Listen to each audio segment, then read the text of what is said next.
নমস্কাৰ চাবিদসকল ৰাজ্য চৰকাৰৰ অধীনৰ তৃতীয় বৰ্গৰ কৰ্মচাৰীসকলৰ লগতে চতুৰ্থ বৰ্গৰ কৰ্মচাৰীসকলে তেওঁলোকে এই ফেব্ৰুৱাৰী মাহৰ দৰমহা নাপাব বুলি আপোনাৰ জনা গৈছে আৰু যেটো স্বয়ং মুখ্যমন্ত্ৰী মহোদয়ৰ স্বাক্ষৰিত এক আপোনাৰ অফিচ মেমৰেণ্ডামত সেয়া প্ৰকাশ পাইছে। আপোনালোকে চাব পোনে আমি আপোনালোকক সেয়া চিফ মিনিষ্টাৰ হেমন্ত বিশ্ব শৰ্মাৰ সেই চহীটো আপোনালোকক দেখুৱাই লৈছোঁ আৰু য'ত আমি আপোনাক ডিটেইলছ বস্তুখিনি ক'বলৈ ওলাইছোঁ সেয়া আপোনালোকে মনোযোগ দি শুনিব। সেয়া হ'ল আপোনাৰ এয়া চাব নাম্বাৰ CMO অফিচৰ পৰা এই জাননী হয় আৰু শেহতীয়া আৰু য'ত সকলো ছেক্ৰেটাৰিজ বিভাগলৈ এয়া পঠোৱা হৈছে আৰু যাৰ ফলত আপোনালোকে জানে যে আপোনালোকে এয়া চাব শেষৰ যিখিনি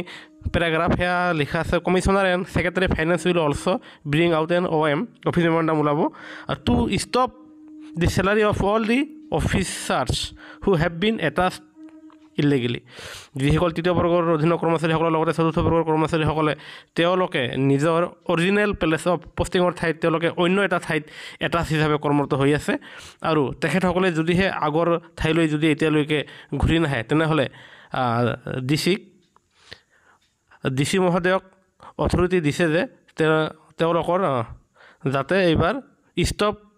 দ্য চেলাৰী তেওঁলোকে যাতে এইবাৰৰ দৰমহা যাতে বন্ধ কৰি দিয়ে আৰু আপোনালোকে সেই পূৰ্বৰ ঠাইত গুচি আহিব লাগিব, অন্যথা DC মহোদয়ক আপোনাৰ মুখ্যমন্ত্ৰীৰ ফালৰ পৰা দৰমহা বন্ধ কৰি দিয়াৰ কাৰণে নিৰ্দেশ দিছে।